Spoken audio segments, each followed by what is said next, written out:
In a sleepy southern town held captive by a powerful family and their brutal gang, ex-Marine Sam Walker arrives, seeking only peace. But when the gang targets him, Sam retaliates, exposing their deep-rooted crimes, pervasive corruption and the suffocating fear they wield.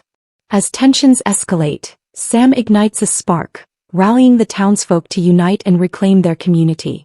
Can one man truly liberate a town from years of oppression, or will the gang's stranglehold tighten once more? The midday sun beat down relentlessly. Samuel Sam Walker emerged from his dusty pickup, his boots crunching softly on the gravel, a sound quickly swallowed by the oppressive stillness. Clearwater, Mississippi, was exactly as he'd pictured it. Quaint, serene and stereotypically picturesque. Weathered brick buildings lined the streets, their facades bleached by years of southern sunlight. Limp American flags hung in the oppressive heat, stirring only when a car occasionally passed. It seemed peaceful enough, exactly what Sam needed, or so he believed. Sam, a tall, broad-shouldered man in his late 30s, possessed a commanding presence, yet it never felt demanding. His Marine Corps cap sat firmly, shielding sharp, dark eyes from the sun's glare. Faint scars marred his caramel-brown skin, silent testaments to battles fought far from Clearwater. His hands, calloused from a lifetime of discipline, adjusted the strap of his duffel bag. Fresh start, Sam murmured to himself, surveying the quiet main street. It had been his mantra since leaving the Corps. Clearwater felt like the perfect place to finally embrace a slower pace. He craved no more excitement, just a simple life, teaching fitness at the community center and keeping to himself. He wasn't here to stir trouble. The house Sam rented, a modest single-story with peeling white paint and a creaky porch, sat on the town's outskirts. It wasn't much, but it sufficed. He'd spent 2 days unpacking, slowly acclimating to the quiet rhythm of rural life. Today, however, he decided it was time to truly explore, to understand what he'd gotten himself into. The Maggie's Diner sign flickered weakly against a sun-bleached wall, its neon open struggling to stay lit. Sam pushed the door open, the faint chime of a bell announcing his arrival. The familiar aroma of fried food and cheap coffee filled the air, almost comforting. Inside, a scattering of patrons whispered over plates of eggs and bacon. Sam chose a window booth, his footsteps drawing fleeting glances from the other diners. It wasn't outright hostility, but a certain weight hung in their stares, curiosity mixed with something less inviting. He was accustomed to it. A black man walking into a predominantly white small-town diner always drew eyes. He ignored them, sitting down and removing his cap. A middle-aged waitress, her eyes tired and apron-stained, approached cautiously. Her smile was polite but didn't quite reach her eyes. "What'll it be?" she asked, her voice as southern as sweet tea. "Coffee," Sam replied, his voice deep and steady, "and whatever special you've got." She nodded, scribbled on her notepad and retreated behind the counter. Sam sighed softly, gazing out at the slow-moving world. He adjusted the Marine Corps ring on his finger, a habitual gesture, willing the quiet to calm him. The calm was short-lived. The diner door jingled, shattering the fragile peace. 3 men swaggered in, their laughter unnecessarily loud. Clint Marshall led the way, his lean frame exuding the unearned confidence of someone who'd never faced consequences. His sharp jawline and perpetual smirk gave him the air of ownership. Behind him, Bobby Ray, a hulking figure with a neck thicker than his intellect, grinned like a wolf. The youngest, Kyle Norton, lingered at the back, his eyes darting around like a nervous rabbit. "Afternoon, folks," Clint boomed, his voice dripping with mock friendliness. His gaze swept the room, landing squarely on Sam. "Well, look at this," Clint drawled, nudging Bobby Ray. "A new face. Ever seen him before?" Bobby Ray shook his head, his grin widening. "Can't say I have. Big guy though. Looks like he might have wandered in from the wrong part of town." Sam's jaw tightened, but he kept his eyes on his coffee cup. He'd encountered men like them before, those who thrived on pushing boundaries, testing limits. He wasn't here for that. "Don't mind them," the waitress murmured quietly as she refilled his coffee. "They all bark, no bite." But Sam knew better. Bark was just the warning. The bite always followed. Clint and his crew sauntered over, their boots clunking loudly on the diner's worn tiles. They stopped before Sam's booth, looming like a pack of jackals. "Hey there, big guy," Clint said, resting a hand on the table's edge. Didn't catch your name. Sam took a slow sip of coffee before finally looking up. That's 'cause I didn't give it. The smirk faltered on Clint's face just for a second. Bobby Ray and Kyle chuckled nervously, but Clint quickly recovered, leaning in closer. You're new around here, Clint said, his voice dropping into a menacing whisper. This here's our town. Folks like us, we take care of each other. Outsiders, though, they don't usually stick around long. Sam set his coffee cup down and leaned back slightly, his calm gaze fixed on Clint. I'm just here for the coffee. You want the booth, it's all yours. Clint blinked, caught off guard by the lack of reaction. Oh, I don't want your booth, he sneered. I just want to make sure you know how things work around here. The tension in the diner was palpable. Conversations had dwindled to whispers, all eyes fixed on the unfolding scene. Sam glanced at the other patrons, noting their lowered gazes and tense postures. No one was going to intervene. You done? Sam asked finally, his voice low but firm. Clint's smirk returned, his ego refusing to back down. Not even close. Then finish your piece, Sam said, his calm demeanor unshaken. But I'm telling you now, it won't end the way you think it will. For a moment, Clint's confidence wavered, but he wouldn't let it show. You don't belong here, he spat, straightening up. Enjoy your coffee while you can. This town has a way of dealing with people like you. With that, Clint turned, signaling his crew to follow. Bobby Ray shot Sam a glare while Kyle avoided his gaze entirely. As the door jingled shut behind them, the diner's tension began to dissipate. The waitress approached again, her hands trembling slightly as she refilled Sam's coffee. You okay? She asked quietly. Sam nodded. I've dealt with worse. But watching Clint and his crew through the diner window, their figures receding into the afternoon heat, Sam knew this was merely the beginning. Fresh start or not, trouble had found him and he wasn't the type to back down. The heat hadn't lessened when Sam left the diner later that afternoon, his boots crunching on the gravel as he walked to his truck. The brief encounter with Clint Marshall and his crew weighed heavier on his mind than he cared to admit. Men like Clint didn't just let things go. They weren't seeking a fair fight or even a resolution. They thrived on intimidation and control. Sam had witnessed it before, both overseas and back home. He climbed into his pickup and adjusted the rearview mirror. For a moment, his reflection stared back. Stern eyes, a furrowed brow, the quiet demeanor of a man who'd seen too much and longed for nothing more than to move on. But Clearwater wasn't going to allow that. As Sam started the engine, he caught movement in the mirror. A car idled at the diner's lot edge, an old sedan with peeling paint and windows halfway down. Clint's face was unmistakable in the driver's seat, his smirk visible even from a distance. Bobby Ray sat in the passenger seat, leaning out with a toothpick dangling from his mouth. Kyle was in the back, slouched low, pretending to be unnoticed. Sam sighed, his hands gripping the wheel tightly. It wasn't surprising, but it was disheartening. They weren't subtle, nor did they care to be. They wanted him to know they were watching, that this wasn't over. As Sam pulled onto the main road, the sedan followed at a leisurely pace. He ignored it, driving the winding route back to his house on the outskirts. The neighborhood grew sparser the closer he got, fields stretching out under the fading afternoon sun. His house came into view. A simple one-story with peeling paint, a porch swing swaying in the occasional breeze, and a gravel driveway that hadn't seen new gravel in decades. The sedan stopped at the end of the road, far enough to remain inconspicuous, yet close enough to send a clear message. Sam parked his truck, stepped out and took a slow, deliberate look at the car. He couldn't see Clint's face this time, but he didn't need to. He knew they were watching. Instead of reacting, Sam moved methodically. He retrieved a toolbox from the back of his truck and carried it to the porch, making a show of ignoring them. He'd learned long ago that men like Clint craved a reaction. They wanted chaos. Sam wouldn't give it to them, not yet. Inside, the house was quiet, save for the faint hum of the refrigerator. Sam dropped the toolbox onto the kitchen counter and poured himself a glass of water.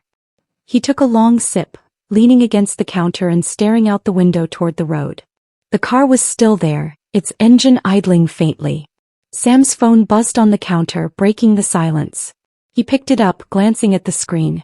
It was a text from George Parker, the local mechanic he'd met the day he arrived in Clearwater. Heard you had a run-in with Clint. You good? Sam smirked faintly. News traveled fast in small towns.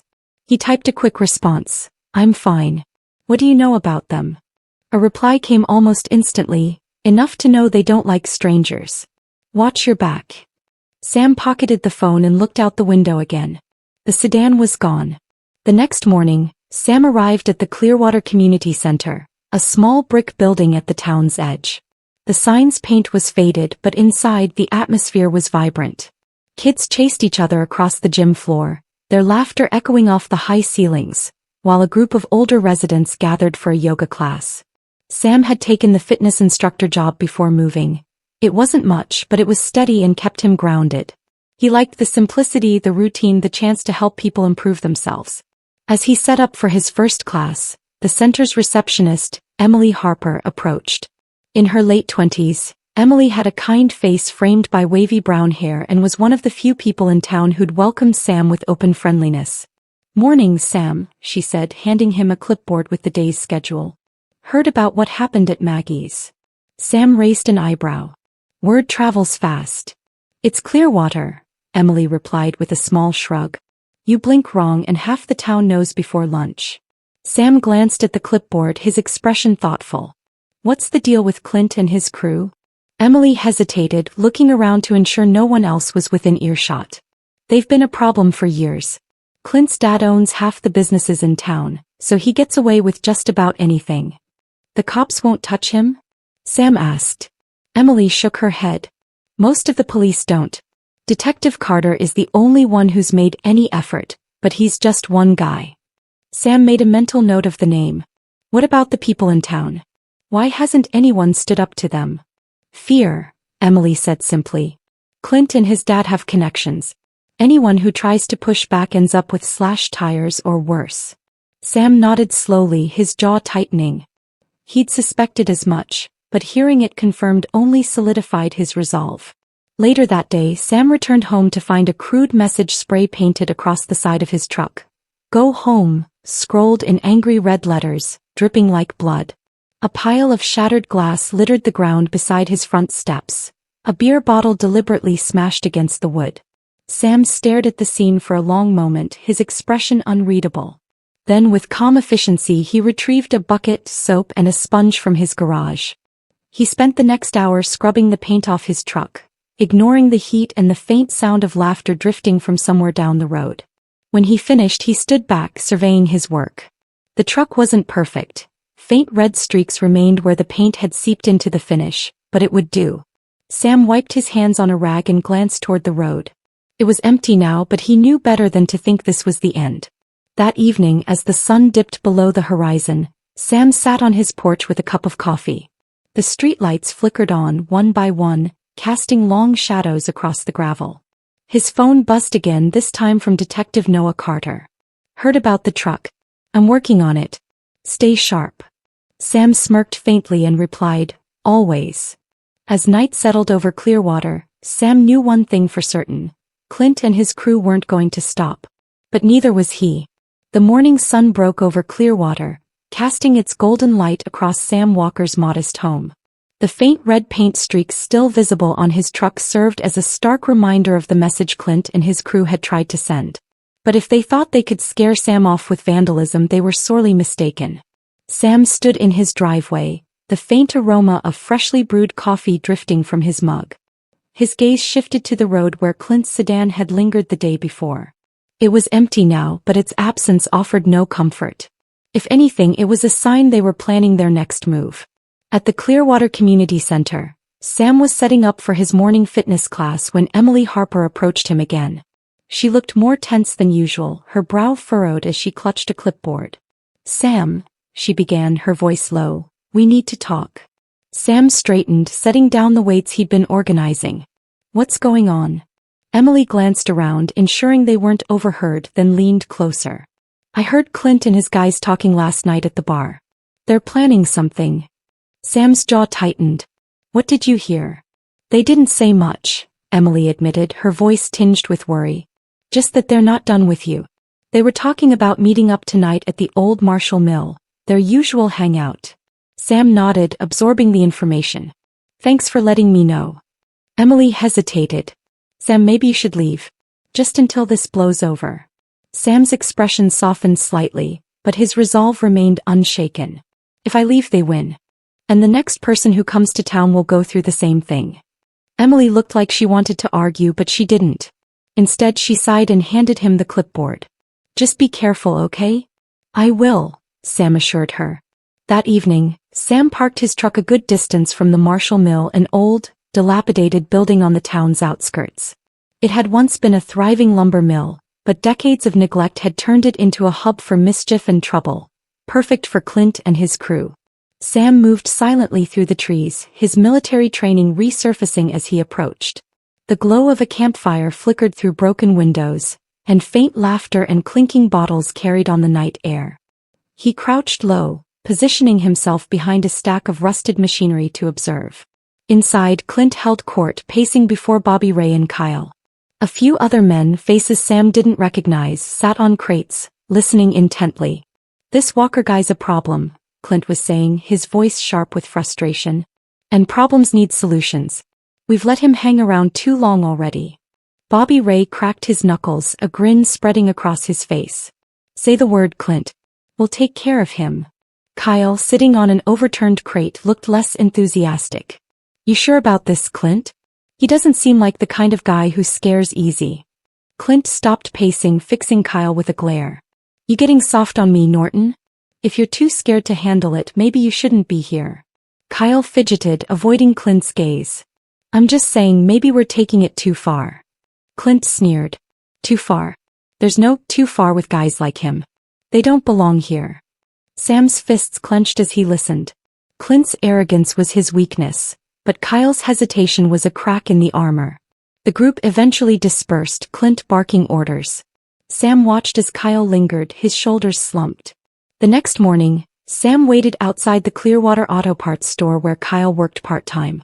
When the younger man emerged, still rubbing sleep from his eyes, Sam stepped forward.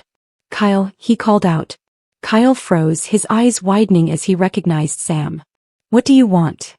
Just to talk, Sam said, his voice calm but firm. You've got a choice to make.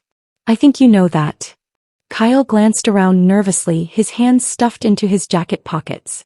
I don't know what you're talking about. Yes, you do, Sam replied, taking a step closer. I saw you last night. You're not like Clint and Bobby Ray. You're in over your head, but it's not too late to get out. Kyle's jaw tightened, but he didn't deny it. You don't know what they're like. If I say anything, they'll turn on you eventually, Sam interrupted. People like Clint don't protect anyone but themselves. When things go south, and they will, he'll throw you under the bus without a second thought. Kyle looked down, his shoulders sagging. For a moment it seemed he might walk away, but then he spoke, his voice barely a whisper. What do you want from me? Tell me what you know, Sam said. Help me stop this before it gets worse. Kyle hesitated but eventually nodded. All right. But if this backfires... It won't, Sam assured him. You're doing the right thing. Kyle's information was the missing piece Sam needed. Over the next few days he and Detective Carter worked tirelessly to compile everything. The financial records Emily had uncovered, the statements from victims George had rallied, and now Kyle's insider knowledge of Clint's operations. We've got enough to make a move, Noah said one evening, slapping a folder onto his desk. But we need the town to back us up.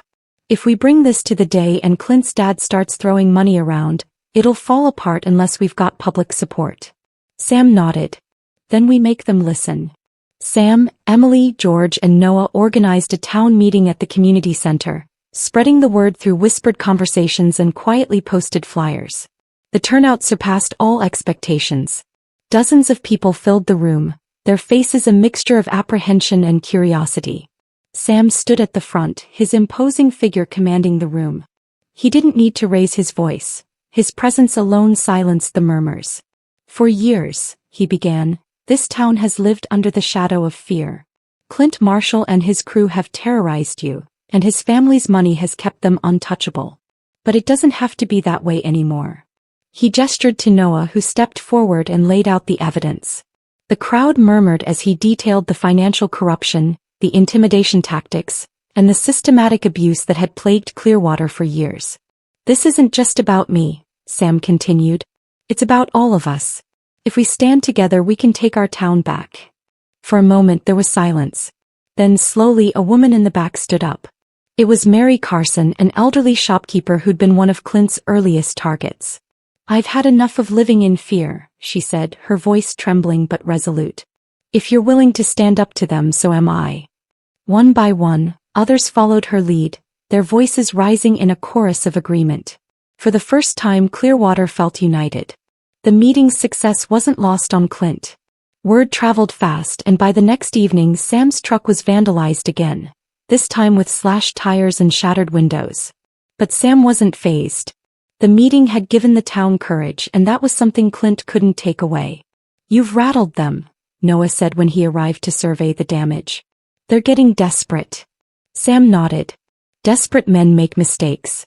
And Clint Marshall was about to make the biggest mistake of his life. The following days felt like the calm before a storm. Clearwater held its breath, the tension thick in the air. Sam Walker knew Clint Marshall wouldn't take the town's newfound resistance lying down. Desperation often pushed men like Clint to make reckless decisions, and when recklessness met arrogance, it was only a matter of time before something snapped. Sam sat on his porch, sipping coffee as the sun dipped below the horizon. The evening silence was deceiving. It felt too still, too fragile. His phone buzzed on the table beside him, the screen lighting up with a message from Detective Noah Carter. "They're planning something big. Be ready." Sam's jaw tightened. He glanced at the street in front of his house, the shadows growing long as the last light faded. He had been ready for days. That night Sam's instincts proved correct. The distant rumble of engines broke the stillness as two trucks roared down the street, their headlights cutting through the dark. They stopped abruptly outside Sam's house, gravel spraying as they skidded to a halt. Clint Marshall and his crew spilled out, their faces twisted with a mix of anger and bravado. "Walker!" Clint shouted, his voice carrying through the night. He stood in the glare of the truck's headlights, his wiry frame silhouetted against the beams. "You think you can come into my town and turn people against me?" Sam stepped out onto his porch, calm and unshaken. The faint creak of the wood beneath his boots was the only sound as he stared down Clint and the group of men flanking him. Clint's usual companions, Bobby Ray and Kyle, were there, along with a few others Sam didn't recognize. Young men likely dragged into this out of loyalty or fear. "This isn't your town, Clint," Sam said, his voice steady but cutting. "It belongs to everyone you've been bullying for years." Clint laughed, a harsh, grating sound that masked his unease. Big words for a guy standing alone. Sam tilted his head slightly. "Am I?" The sound of cars pulling up behind Clint's trucks interrupted the tense standoff. A handful of vehicles stopped along the road, their occupants stepping out cautiously. Sam recognized the faces. George Parker, Emily Harper, and a growing group of Clearwater residents. They stood together, watching in quiet solidarity. Clint turned, his smirk faltering as he saw the crowd. "You've got to be kidding me," he muttered, his bravado slipping. "What is this?" "It's called a community," Sam replied, stepping off the porch. "Something you've tried to destroy for years. But they're not afraid of you anymore." Bobby Ray shifted uncomfortably, his confidence visibly shaken. Even Kyle looked uneasy, his gaze darting between Clint and the growing crowd. Clint's desperation boiled over. "You think this changes anything?" he snarled. "You think a bunch of nobodies standing around is going to stop me?" He pulled a crowbar from the bed of one of the trucks, gripping it tightly as he advanced toward Sam. Bobby Ray hesitated, then followed, but his movements lacked conviction. Sam didn't move. He stood his ground, his calm demeanor a stark contrast to Clint's fury. "You don't want to do this, Clint," Sam said, his voice firm but level. "Put it down. Walk away." Clint sneered, raising the crowbar. "You don't tell me what to do." The moment he lunged, Sam acted. Years of military training took over as he sidestepped the attack, grabbing Clint's wrist and twisting it sharply. The crowbar clattered to the ground as Clint cried out in pain. Sam pushed him back, sending him stumbling into Bobby Ray. The rest of Clint's crew froze, their bravado evaporating in the face of Sam's skill and composure. Kyle took a step back, his hands raised in surrender. "I'm out," he muttered, turning and walking away. One by one the others followed. As Clint scrambled to his feet, the sound of approaching sirens filled the air. Detective Noah Carter stepped out of an unmarked car, flanked by two uniformed officers. Clint Marshall. Noah called out, his voice firm and authoritative. You're under arrest for harassment, vandalism, and conspiracy to commit assault. Clint's face twisted with rage. You can't do this. My dad will have your badge by morning. Noah smirked faintly. Good luck with that. We've got enough evidence to keep you and your dad busy for a long time. The officers cuffed Clint as he shouted protests, his voice growing fainter as they led him to a waiting squad car. Bobby Ray was taken into custody as well, his head bowed in defeat. The crowd of residents watched in silence as the trucks drove away, their flashing lights fading into the distance. Then slowly a ripple of applause spread through the group. It wasn't loud or celebratory, it was quiet, subdued, but filled with a sense of relief and newfound strength. George Parker stepped forward, clapping Sam on the shoulder. You did it, he said gruffly. We did it, Sam nodded, his gaze sweeping over the group. This was never just about me. This is your town. You took it back. Emily Harper joined them, her expression a mix of exhaustion and pride. There's still work to do, she said, glancing toward Noah, who was speaking to the other officers. But this is a start. In the days that followed, the arrests of Clint and Bobby Ray sparked a chain reaction. With the evidence compiled by Sam, Emily, and Noah, Henry Marshall was formally charged with corruption, fraud, and obstruction of justice. The town council announced an internal investigation into Henry's influence, and for the first time in years, Clearwater began to feel like a place where justice was possible. Sam continued teaching at the community center, his presence a steady reminder of the strength that came from standing together. The residents of Clearwater, once subdued by fear, began to reclaim their town, their voices growing louder and more confident with each passing day. One evening, as Sam sat on his porch, Emily and Noah stopped by. They sat together in the fading light, the conversation easy and light-hearted. What now? Noah asked, breaking the comfortable silence. Sam smiled faintly. Now we keep going. There's still plenty to fix. Emily nodded. And if Clint's dad tries anything? Sam's expression hardened slightly. Then we remind him why this town doesn't belong to him. As the stars began to dot the night sky, Sam leaned back in his chair, the weight of the past week slowly lifting. Clearwater still had its challenges, but for the first time in years, it felt like a place worth fighting for. A place where people stood together, stronger than fear.